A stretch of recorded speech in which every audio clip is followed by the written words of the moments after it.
Amigas, amigos, olá! Amanhã, dia 7 de outubro de 2024, nós vamos ter um ano de ocupação israelense na faixa de Gaza, um ano do genocídio palestino na faixa de Gaza. E, portanto, é bastante interessante que nesse vídeo de hoje nós possamos fazer uma lembrança, uma recapitulação e aprofundamento de alguns aspectos que marcaram este ano desde 7 de outubro de 2023 até agora. 7 de outubro de 2023 foi quando os homens do Hamas entraram no território israelense, atacaram o território israelense. Trata-se de um ataque talvez sem precedente na história de Israel, quando mais de 1.300 israelenses foram mortos nestes ataques protagonizados pelo Hamas. Esses ataques passaram a ser entendidos pela diplomacia ocidental, pela imprensa ocidental, como um ataque terrorista injustificado contra o território israelense.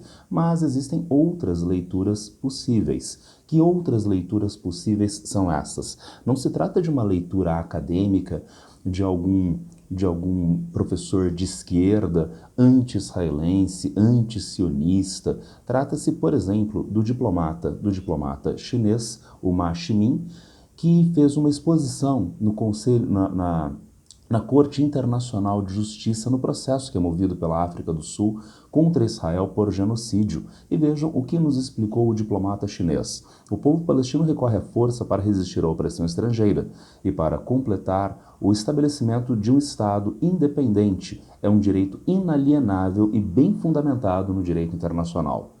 Então, se o Hamas cometeu um ato terrorista, George Washington cometeu vários atentados terroristas antes da independência dos Estados Unidos. Será que são atentados terroristas? Não. O direito internacional chamaria de luta de libertação colonial, guerra de independência, dado uma força ocupante ilegítima estar atuando militarmente em um determinado território nacional, como está sendo levantado pela ONU em sucessivas resoluções, tanto da Assembleia Geral quanto do Conselho de Segurança.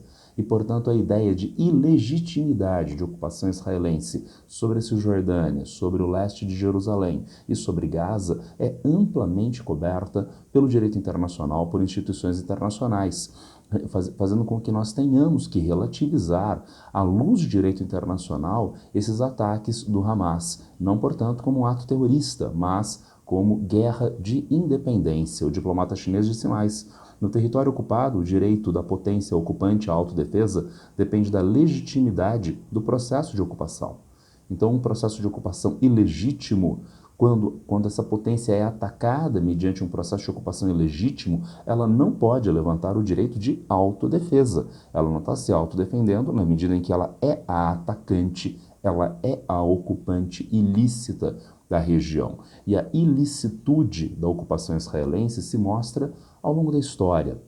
Ao longo da história, nos maus tratos, no histórico de desrespeito aos direitos humanos mais básicos das populações palestinas, tanto na Cisjordânia quanto na faixa de Gaza. Então isso já coloca uma pontuação bastante interessante, uma revisão do que aconteceu lá atrás, lá em 7 de outubro de 2023, não um atentado terrorista, a leitura oficial dos meios de imprensa ocidentais, mas uma parte da chamada Guerra de Independência da Palestina. Bem, logo após os episódios do 7 de outubro, nós tivemos a resposta israelense. Resposta israelense trata-se de uma palavra pouco adequada. Nós temos a ideia no direito internacional, que já vimos com o diplomata chinês, não é cabível nessa situação, de proporcionalidade de resposta. Não seria resposta, porque Israel é uma potência ocupante ilegítima. Mas, mesmo assim, não há uma equivalência de resposta, tendo em vista que, vejam, já nos primeiros dias dos ataques israelenses a Gaza, nós já chegamos a mais de 4.000 pessoas mortas na faixa de Gaza, e ainda mais com Israel ordenando a retirada de populações do norte da faixa de Gaza. Com que direito Israel ordena a evacuação de populações civis? Com que direito Israel mobiliza populações civis, 1 milhão de pessoas do norte da faixa de Gaza? Sendo que é um processo bastante complexo, porque a faixa de Gaza é muito pequena. Dá uma olhadinha aqui nesse comparativo que o G1 nos trouxe mostrando a área do município de São Paulo, 1.500 quilômetros quadrados. O município do Rio de Janeiro um pouquinho menor, 1.200 quilômetros quadrados. Na faixa de Gaza, nós tínhamos, né, entre 2 milhões e 500 mil habitantes. E vejam, numa área bem menor, 365 quilômetros quadrados. Então, como mobilizar 1 milhão de pessoas, né, retiradas do norte da faixa de Gaza, num território tão pequeno? E a própria mobilização dessas pessoas é uma atividade extremamente arriscada, como a gente tem nessa reportagem. Vamos dar um pulinho no tempo. Para 2 de abril de 2023, ataque de Israel mata 7 funcionários de ONG em Gaza. Era uma ONG de cozinheiros, eles estavam lá fazendo serviço, trabalho voluntário, né, cozinhando alimentos de doação para abastecimento das populações em Gaza. O comboio desta ONG estava devidamente sinalizado, os carros estavam marcados, mas o trajeto deste comboio tinha sido previamente enviado para as forças de defesa de Israel, as forças armadas israelenses. Ainda assim, o comboio foi atacado e 7 pessoas morreram. Vamos ainda piorar essa situação? Logo depois do primeiro ataque, então os integrantes remanescentes do comboio entraram em contato novamente com Israel, avisando que se tratava do comboio, que o comboio estava autorizado, que o comboio estava sinalizado, e repassou a posição do comboio. Foi como um sinal para Israel de que eles não tinham feito o serviço adequadamente. E Israel fez um novo ataque. O governo de Israel, as forças armadas israelenses, fizeram um novo ataque, matando ainda mais pessoas desta ONG. Então, é seguro fazer o trânsito? Israel disse: retirem-se da parte norte da faixa de Gaza. Mas é seguro fazer esse trânsito? Obviamente não é seguro. Diante da escalada de violência de Israel contra as populações palestinas, o Brasil teve uma iniciativa. O Brasil era, neste momento, final do ano passado, na verdade, outubro do ano passado, o presidente rotativo do Conselho de Segurança das Nações Unidas. Se aproveitando desta posição, o governo brasileiro, a diplomacia brasileira, conseguiu apresentar uma proposta de cessar-fogo. Era uma proposta bastante equilibrada, uma proposta bastante bem elaborada. Esta boa elaboração da proposta se mostra na aprovação de representantes dos países no Conselho de Segurança. Lembrando que qualquer proposta no Conselho de Segurança precisa da aprovação de 9 dos 15 votantes. 9 dos 15 votantes. Lembrando que entre os 15 votantes, 5 são membros permanentes e têm direito de veto, e, portanto, a proposta só é aprovada se tiver maioria de 9 votos, sem o veto dos 5 membros permanentes. Quem são mesmo os 5 membros permanentes? Estados Unidos, Rússia, China, França e Reino Unido são os membros permanentes. Mas o Brasil teve 12 votos a favor. Apenas a Rússia e o Reino Unido se abstiveram de votar. A Rússia se absteve porque ela teve uma proposta logo anterior vetada, e ela não achou de bom tom aprovar a proposta brasileira. O Reino Unido se absteve dentro de um alinhamento com os Estados Unidos e com Israel, e daí ele se absteve de votar. E os Estados Unidos, cumprindo a sua função de capacho de Israel, votou contra. O único membro do Conselho de Segurança que votou contra a resolução brasileira, mas com direito de veto, e, portanto, a resolução brasileira acabou não sendo aprovada. Avançando ainda, nós tivemos, já agora em 2024, no mês de janeiro, a abertura do processo impetrado pela África do Sul contra Israel no Conselho na Corte Internacional de Justiça. A Corte Internacional de Justiça faz parte do sistema ONU, faz parte da família ONU. A Corte Internacional de Justiça julga países, e, nesse caso, trata-se do crime de genocídio, o processo que a África do Sul, né, está movendo contra Israel, país contra país, África do Sul, Israel, né, é por genocídio na faixa de Gaza. Os processos na Corte Internacional de Justiça se arrastam por anos, mas é um processo bastante interessante, porque os tratados internacionais que prevêem o crime de genocídio foram estabelecidos principalmente depois da Segunda Guerra Mundial. Em relação ao genocídio do povo judeu pela Alemanha nazista.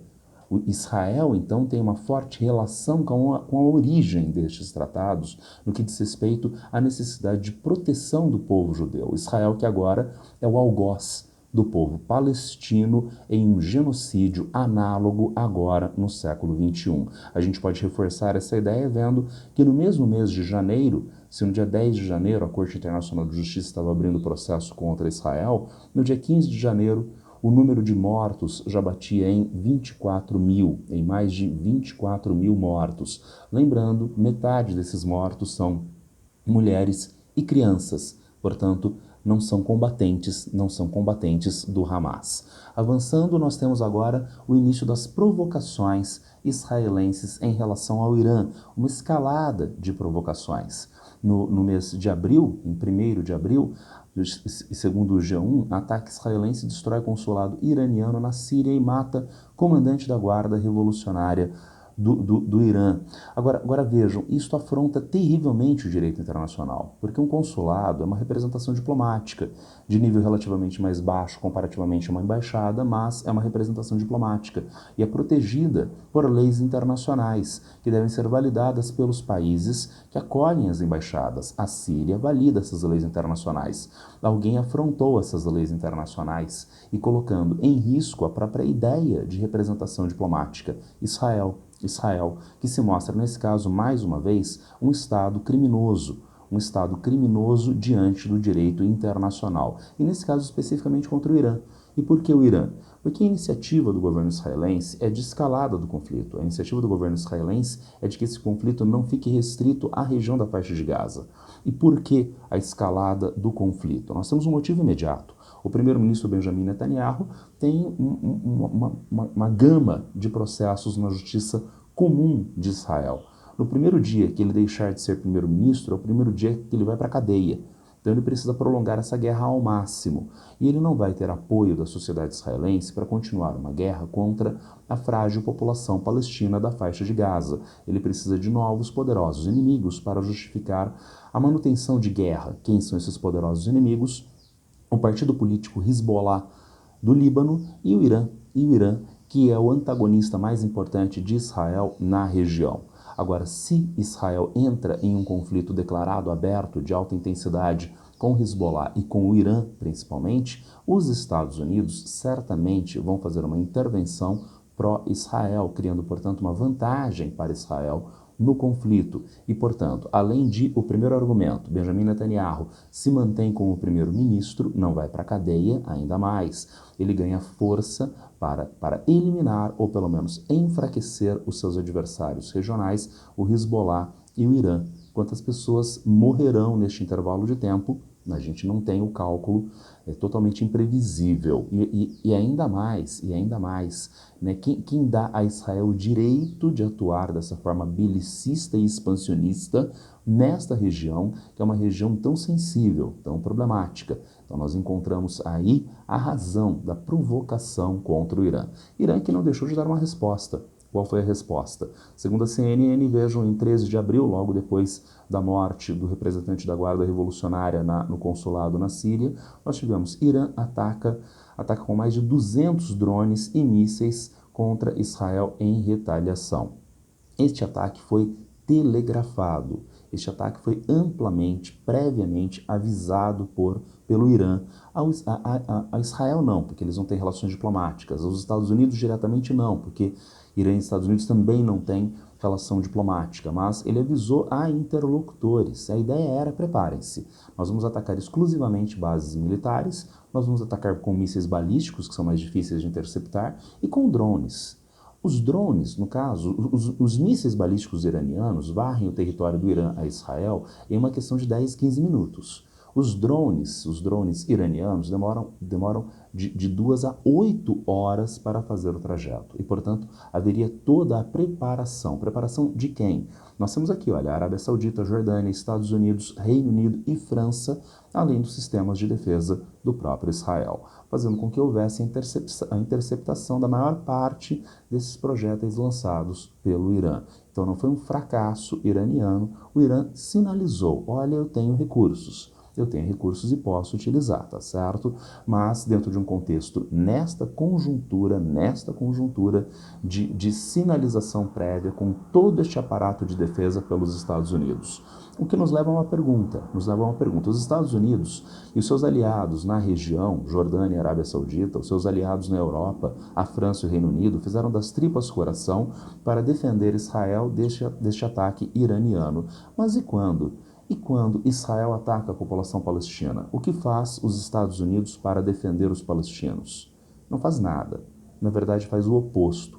Continua fornecendo dinheiro e armas, dar dinheiro e armas para Israel e no Conselho de Segurança, como nós vimos há pouco, veta resoluções de cessar-fogo. Então nós temos uma posição bastante assimétrica, bastante injusta dos Estados Unidos neste conflito.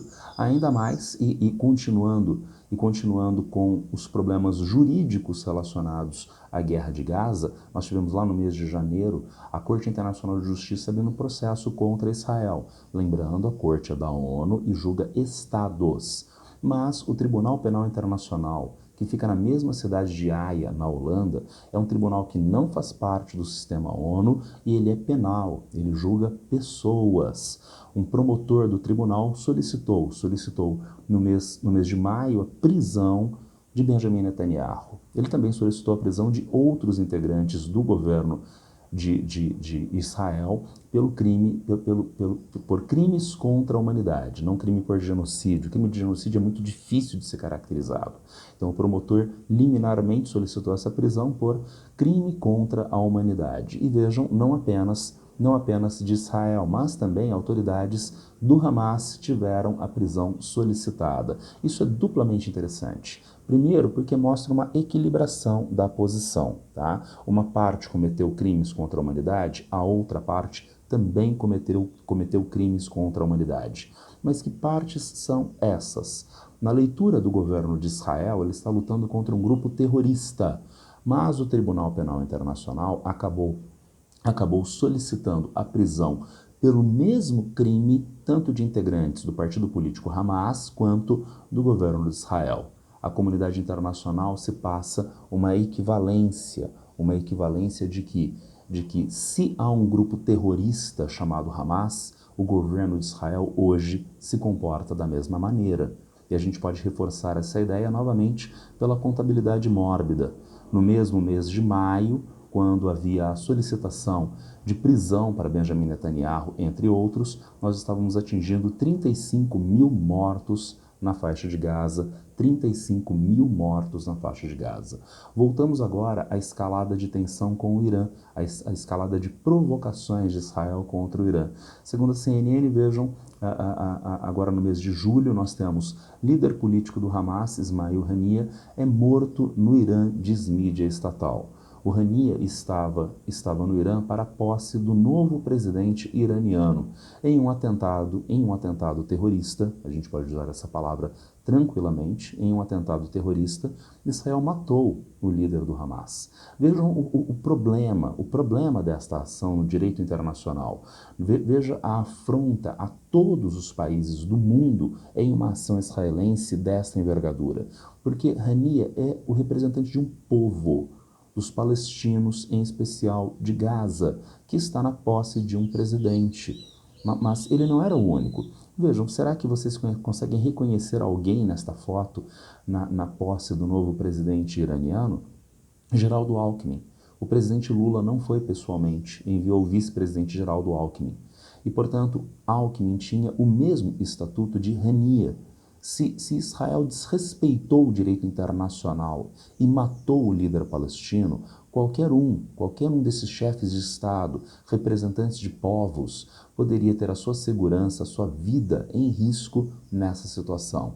É então uma afronta de Israel ao direito internacional e mais, a cada um dos chefes de Estado que participaram desta posse do novo presidente iraniano.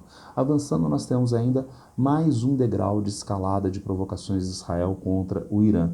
Explosões em sequência de pagers de integrantes do Hezbollah no Líbano, né? Isso aconteceu agora no dia 17 de setembro. Agora vejam, essas explosões de pagers foi tratada por pela imprensa ocidental como um ato fantástico, um ato incrível, etc, etc. Mas ela suscita duas interrogações, uma que eu deixei para trás lá no começo do vídeo e uma outra muito importante para agora. É incrível o Mossad, o Serviço Secreto de Israel, ter gentes infiltradas no Hezbollah, a ponto de conseguir colocar explosivos em pagers usados pelo grupo, né? Mais gente infiltrada no Hamas, possibilitando, portanto, identificar pontos onde há sequestrados israelenses ainda hoje na faixa de Gaza e libertar alguns pouquíssimos destes sequestrados. Gentes infiltradas nas forças armadas no Estado iraniano, viabilizando o atentado terrorista contra o Hania. Mas é incrível Israel não saber que em 7 de outubro de 2023, um massivo ataque do Hamas estava sendo planejado contra o seu território. Notem que eu não estou levantando aqui nenhuma teoria da conspiração. Eu estou simplesmente dialeticamente fazendo uma pontuação antitética. Existe uma tese largamente aceita de que Israel foi pego de surpresa. E esta tese não se sustenta, tendo em vista o Serviço Secreto de Israel ter gente infiltrada no Hamas. E, portanto, obviamente, Israel tinha acesso a essas informações. Como eu disse, não é teoria da conspiração, porque a síntese disto não é nem a tese e a antitese está apenas confrontando esta tese. A síntese, a verdade, vai ser descortinada eventualmente pelo jornalismo investigativo, pelas pesquisas em história, mas realmente a hipótese israelense não se sustenta. Mas é uma segunda coisa muito importante. Aqui nós temos novamente um atentado terrorista, ou pelo menos um crime de Israel, crime contra a humanidade. Porque no direito internacional, os combatentes podem ter a sua vida em risco. Os civis, em hipótese alguma, podem. Agora vejam, quando há explosão de mecanismos de comunicação, imediatamente e por controle remoto, Israel não sabe onde está esse mecanismo de comunicação, onde está esta pessoa usuária do mecanismo. E como resultado, vejam, 2.750 pessoas ficaram feridas. São civis libaneses. E quando se ataca civil de maneira indiscriminada em conflito, isto caracteriza crime de guerra, isso caracteriza crime contra a humanidade. Então a gente tem uma sequência de crimes do Estado israelense, uma sequência de crimes previstos no direito internacional. Finalmente, o ápice dessa escalada, nós temos o assassinato do Nasrallah, o líder do Hezbollah, do partido político Hezbollah, que aconteceu agora no final do mês de setembro. Novamente, crime de Israel. O Nasrallah estava num prédio, né? no prédio onde ele morava. Agora, o ataque destruiu o prédio e matou 11 outras pessoas. Todas essas pessoas eram do Hezbollah ou eram simplesmente moradores do prédio? Então Israel ataca indiscriminadamente, ele tem um alvo, ele ataca este alvo e quem estiver próximo, civil, mulher, criança, morre também. E agora nós tivemos então a morte de uma pessoa muito próxima ao Irã, e uma pessoa que é uma liderança política muito importante dentro do mundo muçulmano, em especial do mundo xiita. Agora nós passamos a ter uma resposta iraniana de maior envergadura. Segundo nós temos as manchetes da BBC, do G1, do UOL, o ataque iraniano agora do dia 1º de outubro contra o território israelense. E segundo a imprensa ocidental, 99,99% dos mísseis foram interceptados. Mas nós temos aí as imagens da base aérea de Israel, que foi gravemente atacada por mísseis. Nós tivemos outros registros de imagens de outras partes de Israel com mísseis iranianos atingindo seu território, mas em especial essa base aérea foi intensamente atingida. Mais ainda, os alvos que foram delimitados pelo Irã foram todos alvos militares, como uma sede de inteligência do Mossad e como quartéis ou esta base aérea, diferentemente, portanto, das ações israelenses que são indiscriminadas, matando populações civis. Agora, dentro deste contexto, nós já chegamos então, agora em outubro, a 41.825 mortes em um ano de genocídio de povo palestino em Gaza. Só que agora com essa resposta iraniana, O Ocidente não se sensibiliza muito, aparentemente, com as quantidades de palestinos mortos, né? Esses 40 mil palestinos mortos. Mas há uma outra coisa que talvez sensibilize o Ocidente. Aqui nós temos o gráfico que mostra a evolução do preço do petróleo desde o dia 1º de outubro. Desde o dia 1º de outubro, nós tivemos, com o ataque iraniano a Israel e a potencial resposta israelense, um aumento significativo do preço do petróleo, lembrando que o Irã é um membro da Organização dos Países Exportadores de Petróleo, é um dos principais colocadores de petróleo no mercado mundial e é o detentor da área de passagem mais importante do petróleo, o Estreito de Hormuz. 30% do petróleo mundial passa pelo Estreito de Hormuz. E, portanto, uma resposta israelense poderia prejudicar enormemente o comércio mundial de petróleo, jogando o barril para mais de $100, o que criaria graves problemas.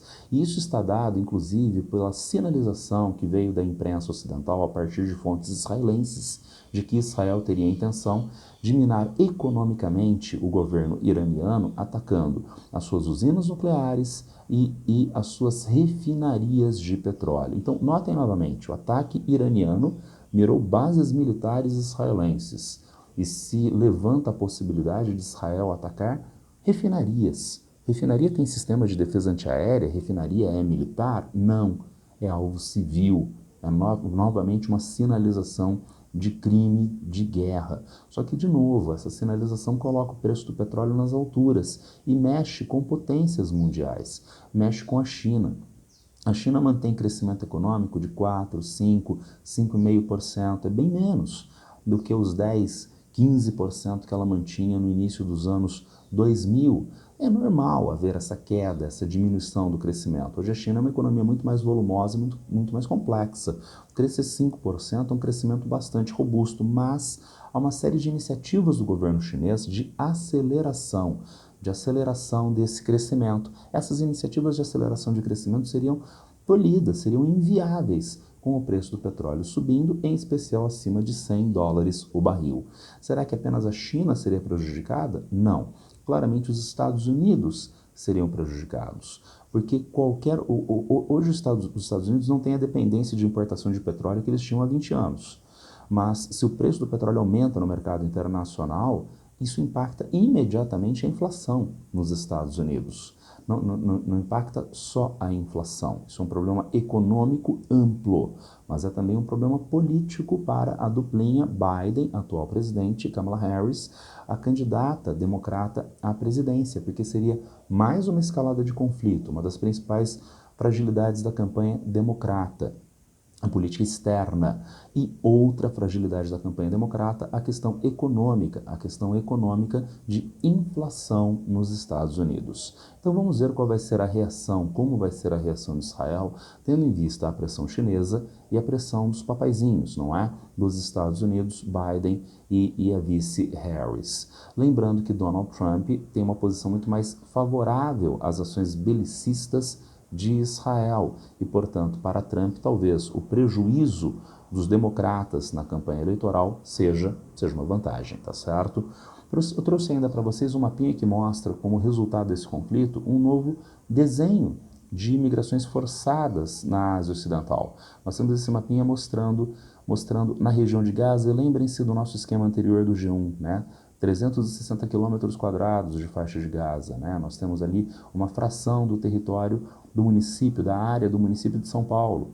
E dentro da faixa de Gaza, nós tivemos o deslocamento de 1,9 milhões de pessoas, né? 1.900.000 pessoas em deslocamento forçado neste pequeno território.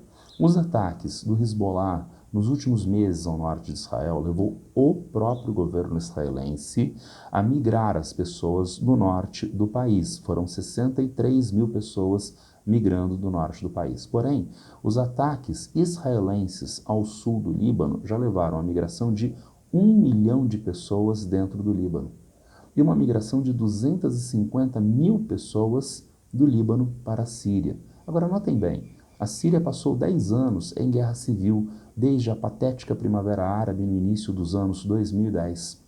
O Líbano se tornou uma das principais áreas de recebimento de refugiados da Síria, tendo em vista a proximidade, mas o Líbano é um país pobre, ele tinha muita dificuldade de recebimento desses refugiados. Refugiados que estão agora massivamente dentro do próprio território libanês, 1 milhão de refugiados internos e gente fugindo em direção à Síria, que é um país que ainda está econômica, social e infraestruturalmente enfraquecido pelos 10 anos de guerra civil. São populações em um sofrimento extremo de populações.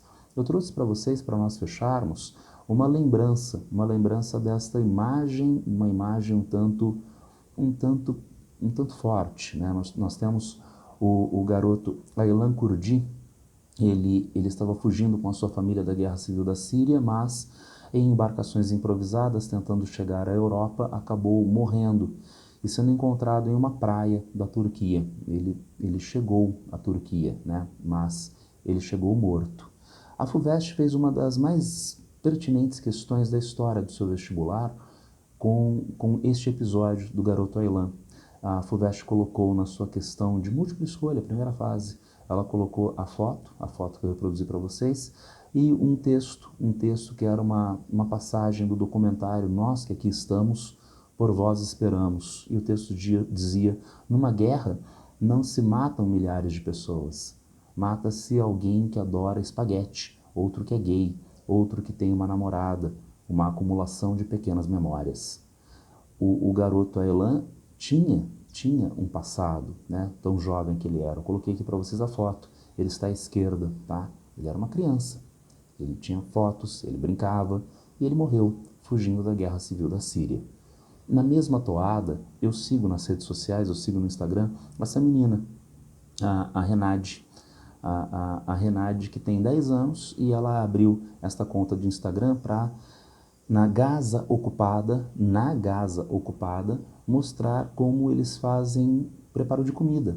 É tão singelo o Instagram dela, ela aparece como uma pequena chefe de cozinha em uma área de campos de refugiados, né? Cozinhando no seu cotidiano. Aqui ela vai cozinhar macarrão, ela vai cozinhar uma massa, né?